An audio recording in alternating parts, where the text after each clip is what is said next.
Hello, good morning, and many thanks for finding time to join us on this hour on Delta Rainbow Television, Warri. It is the maiden edition of a program that seeks to get you into the thick, murky, clean, or otherwise waters of the polity in and around Nigeria.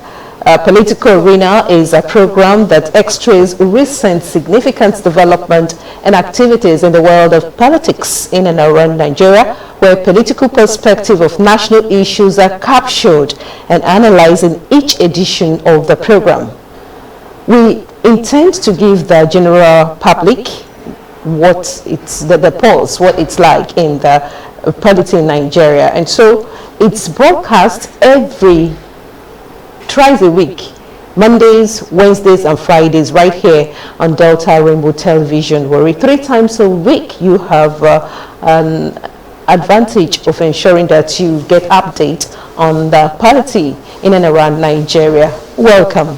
Christy Jahoyen, it's my name. Glad to be your guide on today's maiden edition of Political Arena, and we're glad to have you as a debut audience as well as the program debuts today. The program runs 10 a.m. every Mondays, Wednesdays, and Fridays. We urge you to keep a date.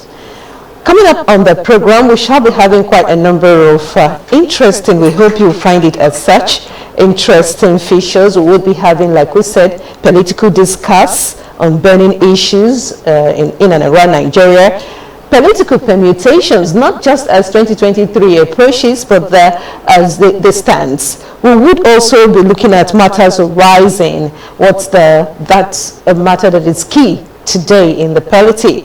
And then news roundup, of course, lots more will be coming in. And so quickly we go straight on to bring you our first segment, news roundup. Now looking at the news roundup for today, September 6, 2021. Now, President Muhammadu Buhari Wednesday sacked the Minister of Agriculture, Sabo Nanonu, and the Minister of Power, Mama Saleh.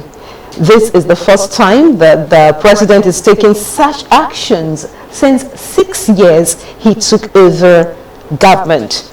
Now, the Minister of Environment, Muhammad Mahmoud Abubakar, takes over agriculture, while Abubakar Aliyu, Minister of State for Works, takes over from Mama Saleh as the Minister of Power. President Buhari, who announced the minor reshufflement during the Federal Executive Council FEC meeting, said it would be a continuous exercise. And there we keep our hands crossed right here in Political Arena and look at how that would play out, talking about the sacked or reshufflement of those ministers. Moving on the news roundup, Buhari finally receives the NDDC audit report, recommends part-time board appointment. Now, this is one issue that has been at the front burner. It has received quite a groundswell of reactions. Let's find out in summary what this entails. Now, over 16 months after President Muhammadu Buhari ordered a forensic audit into the activities of the Niger Delta Development Commission, that's the NDDC, the federal government on Thursday received the audit report. The audited report was presented to the federal government by the Minister of the Niger Delta Affairs, Senator Godswill Akpabio, in Abuja. President Buhari received the report through the Attorney General of the Federation and Minister of Justice, Abubakar Malami, Senior Advocate of Nigeria, SAN, on behalf of the federal government at a brief ceremony at his office. Still, as Buhari finally receives the NDDC audit report, he has vowed that corporates and all those indicted would be brought to book. Nigerians await that process being implemented. And we take you straight on still to Kaduna, okay, where we're talking voting this time around. Electronic voting for the second time. Kaduna sets pace. For the second time since 2018, Kaduna State will use electronic voting machines for its local government elections. Of course, those elections will be held on Saturday, 4th September 2021. The Kaduna State government's innovative use of technology to promote election integrity made the state the first in Nigeria to adopt electronic voting and the second polity in Africa to achieve the feat after Namibia. In 2018, Kaduna State made history by being the first in Nigeria to conduct an electronic voting election and second in Africa after Namibia to achieve this feat.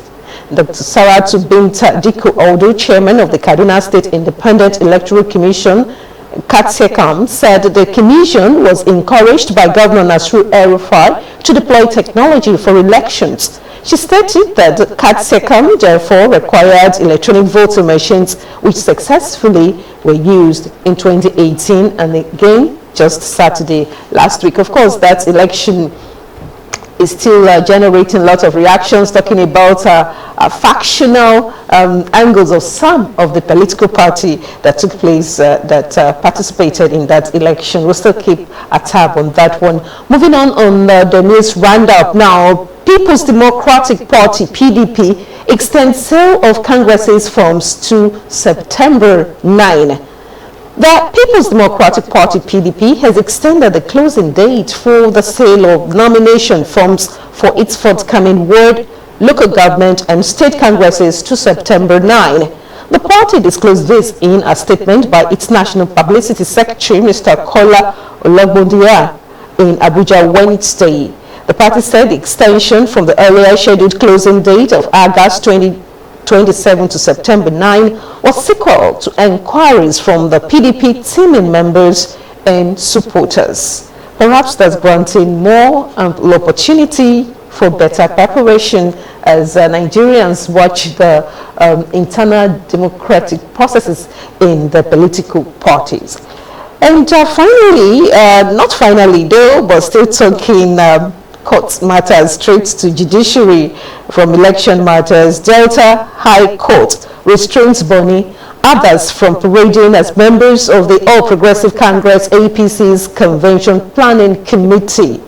Delta State High Court, sitting in Asaba, the state capital, Wednesday, restrained Governor Mai Mala Bonny of Yobe State, along with other members, from acting or parading themselves as the All Progressives Congress APC caretaker/Extraordinary Convention Planning Committee CECPC until the determination of a substantive suit before the court. The presiding judge, Justice Onome Masharu Nkoro, stopped the scheduled APC Local Government Congress in Delta State, slated for September 4, 2021, that Saturday. APC Deputy Chairman Olorogu Elvis Ayobano, leading other officials of the Delta APC, had approached the court to challenge the outcome of the World Congress in the state. In a swift reaction, the All Progressive Congress APC has cautioned its members against court cases ahead of its congresses in National Convention. Senator James Akponu-Dehe, National Secretary APC Caretaker and Extraordinary Convention Planning Committee, said this when he spoke with the party's Local Government Congresses Committee on Thursday in Abuja, the nation's capital. He said members who instituted legal action against the party would be severely sanctioned. Meanwhile, the ruling All Progressive Congress APC has expelled its caretaker chairman in Yola South Local Government area of Adamawa State, Alhaji Sulaiman Adamu, after being caught on tape wishing President Muhammadu Buhari dead.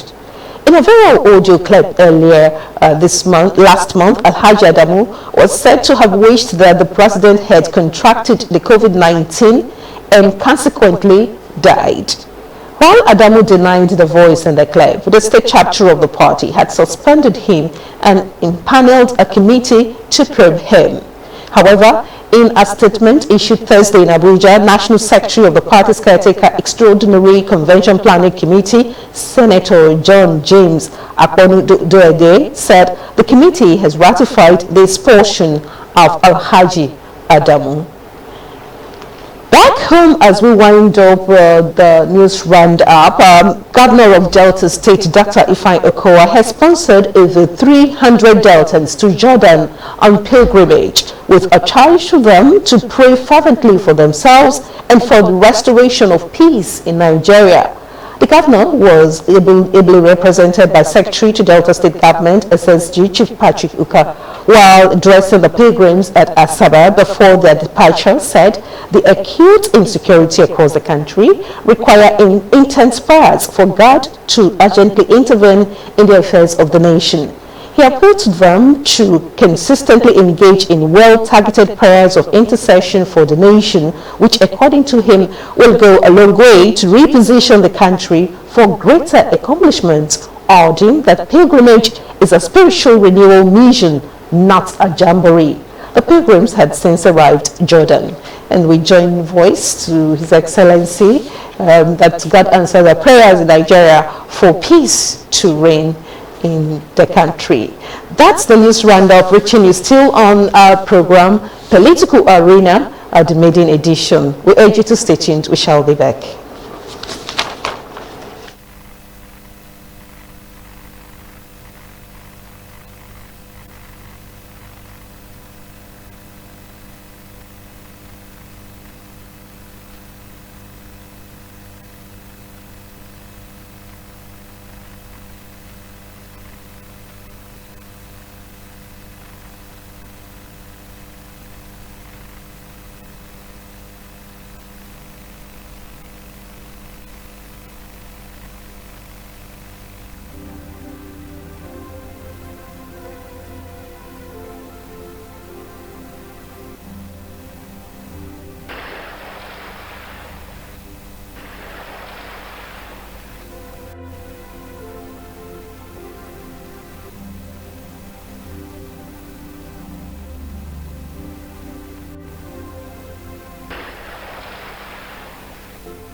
All right, good to have you back. You're still on to the program Political Arena. It's the maiden edition of the program. I'd like to remind you again that Political Arena is a program that x-rays recent significant developments and activities in the world of politics in and around Nigeria, where political perspectives of national issues are captured and analyzed in each edition of the program. The program comes your way 3 times a week, Mondays, Wednesdays, and Fridays, 10 a.m. We urge you to join us.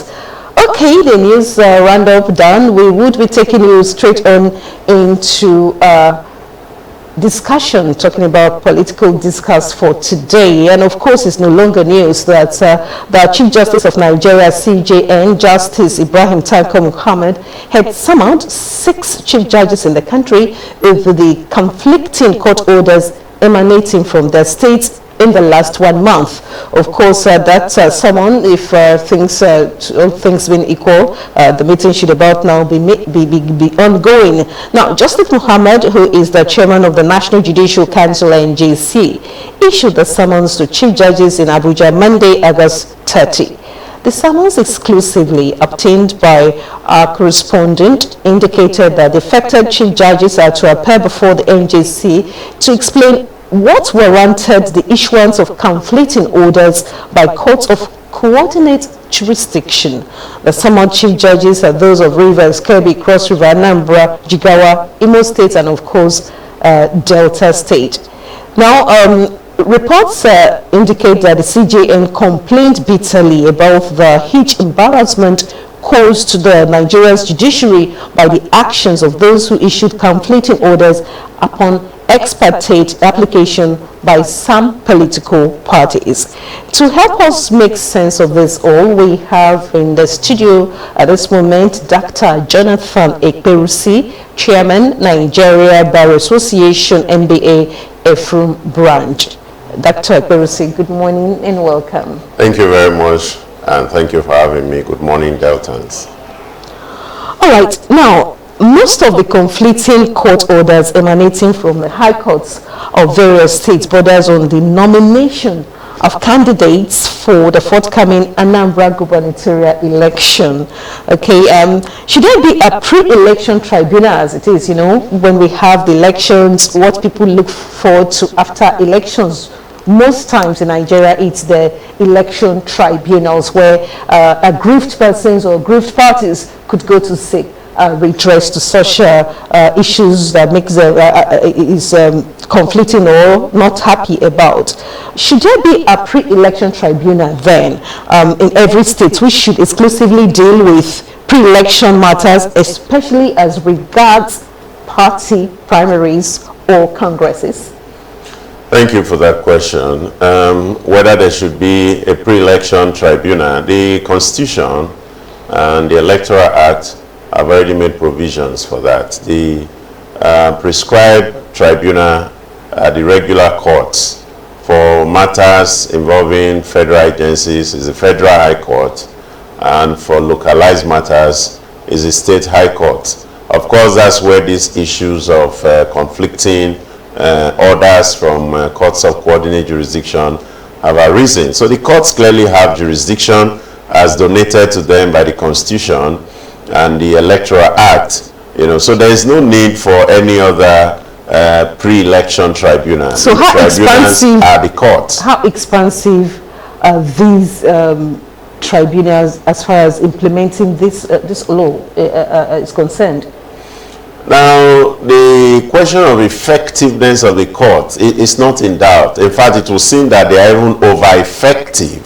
And that's why there are now complaints of conflicting orders. In other words, access to court is unfettered because we're running a constitutional democracy. And so every aggrieved party member, quickly runs to court. And the problem, of course, has been the desperation of politicians, and not just in Nigeria. Of course, if you recall the last elections in the United States, where President Donald Trump was desperate, he approached the court seeking to nullify some of the results that the Democrats got in some states. So political desperation appears to be a global phenomenon. In Nigeria, we are witnessing our own fair share. And so it is the courts, the State High Court and the Federal High Court that have jurisdiction to handle pre-election matters dealing with the conduct of party primaries, the nomination of candidates by political parties. All of these are pre-election matters, and the appropriate tribunals are the State High Court and, of course, the Federal High Court. So they've been effective, to my mind. They've been very effective in managing these, but it is the desperation of politicians who seek to foist on the parties, their parties, and of course the Independent National Electoral Commission, some sort of prejudged outcomes. In other words, they want to impose their preferences on INEC, and they're seeking to use the courts as a rubber stamp for that. So that's where we have all of this conflict from the various courts. All right, now looking at you just gave an analogy of what happened in the U.S. election, last election. We also saw that there, when we talk about implementation of the law, it seemed to due process is strictly adhered, okay, to the extent that, we wouldn't have all of this complaint, even though it is happening there, it doesn't make it right. But then, how can a high court, because we're talking about jurisprudence, as it were, jurisdiction, a court of coordinate jurisdiction, how can a high court then prevent itself from hearing a matter which has already been treated by another high court that it shares coordinate jurisdiction with? I have Rivers and Kebbi in mind, but then that's the question. All right, that is how should a court prevent itself from dabbling into a matter that had already been adjudicated upon by another court? Of if I get that question. Yes. Thank you very much. Now, as I've explained in some other programs on this in the studio, the system of justice administration we practice in Nigeria, which is known as the adversarial system, has its unique features, and contrary to what the common man on the street is thinking, our justice administration system is quite confined. Under the adversarial system, the court is an unbiased umpire. Unlike in continental Europe, where their system is inquisitorial, where the judge is an interested party, interested in so-called notion of justice, the judge goes out of his way to seek for evidence, to decide the matters before him.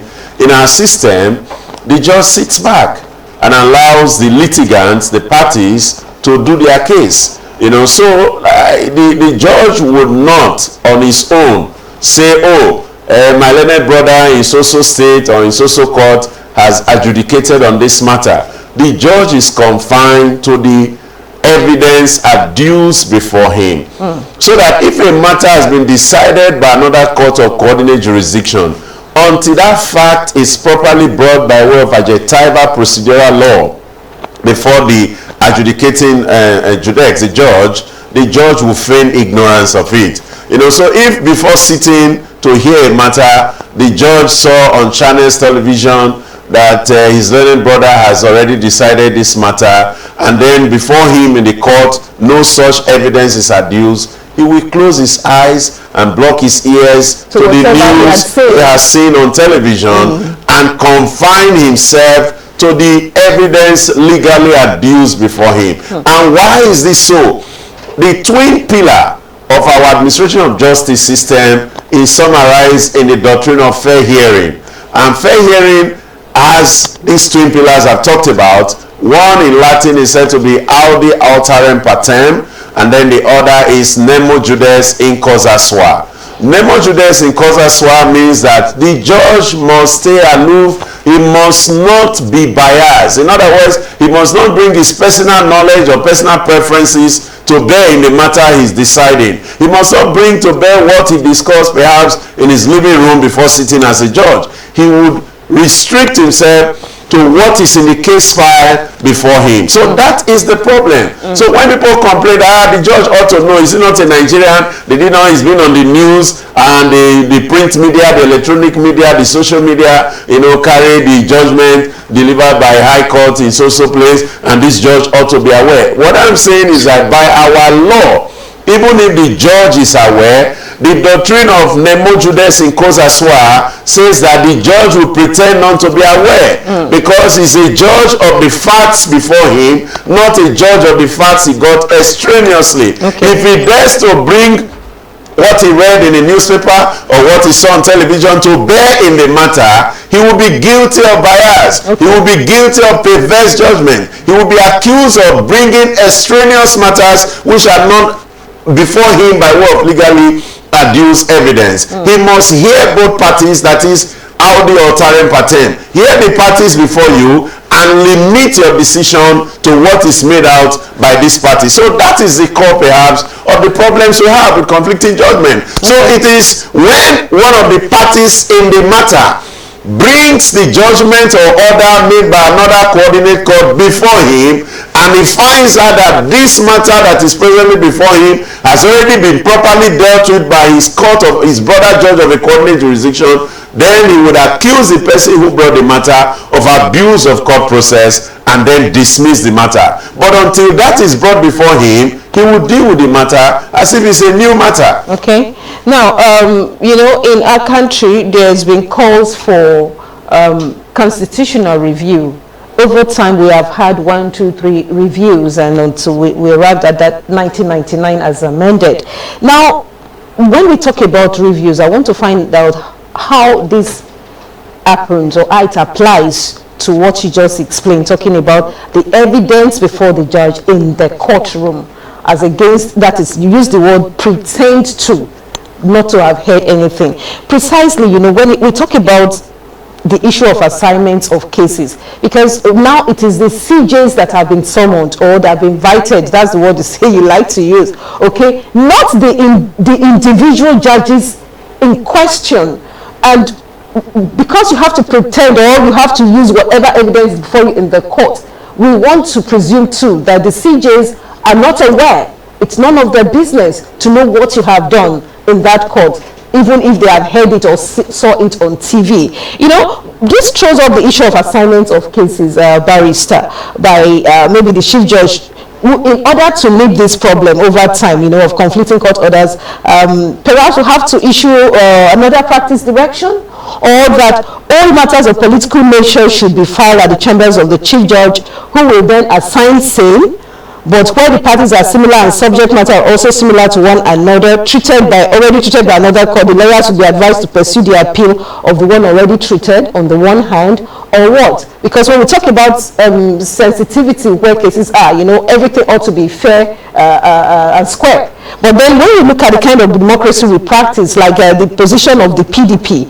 they are saying that it brings the issue, subject matter becomes national, where we talk about the chairman of the PDP, national chairman, by the federal nature of a Nigerian state, okay, chief judges are the clearinghouse, but they can't know which matter is filed if it is not first brought to their attention.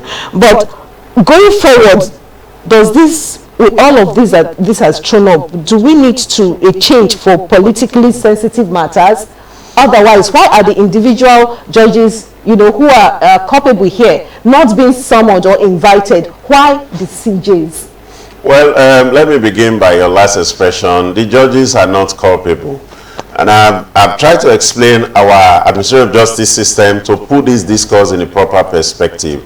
I agree that when a matter is filed, ordinarily, if it is filed at the judicial division where the chief judge is presiding, it may come to the chief judge for assignment. But you know that the state high courts have various judicial divisions, and so if a matter is not filed at the judicial division where the chief judge is presiding, of course the administrative judge would assign to any of his learned brother judges in that division. So first, it is not possible that the chief judge will be aware of all of the matters being adjudicated upon by his learned brother judges of that state judiciary. Now, the invitation to the state chief judges is administrative, perhaps to draw their attention to all of this conflict and to urge them to take appropriate steps towards addressing same. Judges of the High Court are all of equal powers. The chief judge is only first amongst equal. The chief judge does not have appellate power over his learned brother judges. What the chief judge exercises is administrative powers. The power to transfer judges from one judicial division to another, the power to assign cases to them, the power perhaps to draw their attention to certain matters, and that may be of concern to the state judiciary. Other than that, the chief judge of a state cannot sit on an appeal over the decision of his learned brother judges of that state. Now, the question that should there be reform, or what do we do to handle this seeming conflict? Yes. And you try to use the word culpable judges. I have said no judge is culpable in this matter. Judges that are concerned. Now, we need to understand what I have said earlier. Our system makes room for what is happening.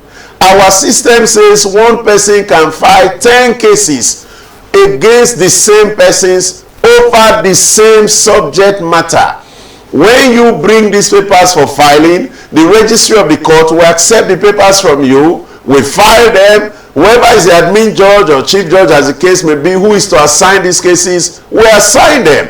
It is when these matters come up, the court may, if it is so obvious, perhaps the judge notices that same parties, same subject matters have more than one such matters before him, he may suo motu, that is on his own volition, draw the attention of the counsel or lawyers handling the matters to address him on the propriety of such conduct or such approach. But where he is not aware, it is the parties themselves, it is the litigants who are disputing. The judge will not descend into the arena of dispute. Once the judge descends to say, oh, Mr. A or Mr. B, why are you filing this number of cases? The judge will be said to be biased. Okay. The allegation of bias will be made against him, and once that allegation is made many times, the judges will recuse themselves and transfer the matter. Okay. So it is our system that makes room for it. And what the politicians are doing, they are exploiting these provisions of the law to cause confusion in the body politic.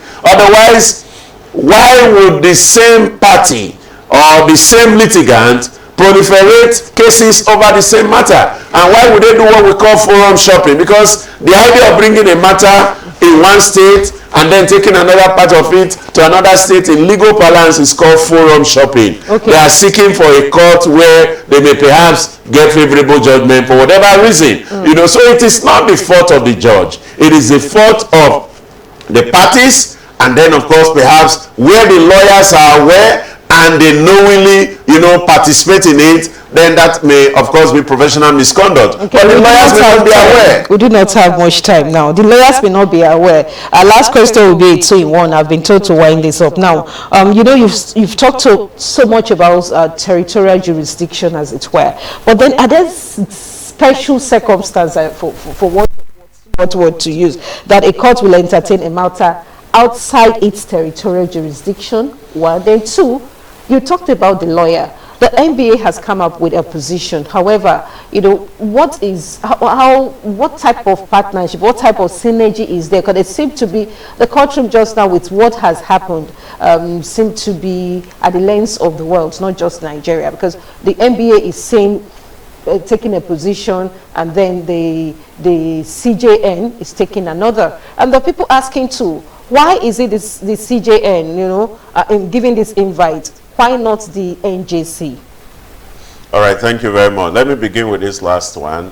The CJN, that is the Chief Justice of Nigeria, is the chairman of the National Judicial Council. So in taking this decision, is acting in his position as chairman of the NJC and as head of the judiciary in Nigeria. And I think what he has done is in order. Now there are two departments or two divisions of the adjudicatory process in Nigeria. At the bar, the lawyers belong to the NBA. And so the NBA will take measures to regulate the conduct of lawyers at the bar. On the bench, the judges, you know, it is the NJC that is the appropriate body. So what is happening is that at the bar, we are taking steps to, you know, check the excesses, if there are any, of the lawyers involved in these matters. And then on the bench, the NJC, so far until it is proven. You see, sometimes what people call social media trial or media trial, what you may read out there may not exactly be what has happened. Because if you see what happened in Kevin, we are barrister, for instance, experts are saying that, look, even a 200 level law student should know that this is wrong. Now, let me go to that, which is your first question, territorial jurisdiction. Now, it is important for the public to understand the basis on which a court may exercise jurisdiction. A court will exercise jurisdiction over a matter where, one, if the cause of action arose within the territory. What is cause of action? If the complaint that the litigants are complaining about happen within the territory of that court, and the court is the one that is assigned the power to look into that dispute, the court will have jurisdiction. Number two, if at least one of the defendants is resident within the territory of that court, the court will have jurisdiction. So if you have a matter where, for instance, there are 10 defendants, and then one is in Delta, one is in Kaduna, one is in Rivers, one is in Taraba, a claimant may choose any of these states to ventilate his grievance, because any of these courts will have jurisdiction in so much as at least one of the defendants is resident within the territory of that court. So that's territorial jurisdiction, where the defendant resides. But cause of action jurisdiction, where the dispute arose. You know, so to that extent, desperate politicians would unbundle their grievances. They may simultaneously, for reasons best known to them, brief a lawyer to do the matter in Delta. Another faction of the same body of politicians will brief a lawyer in Kebbi to approach the Kebbi State High Court. Another faction of that group will brief a lawyer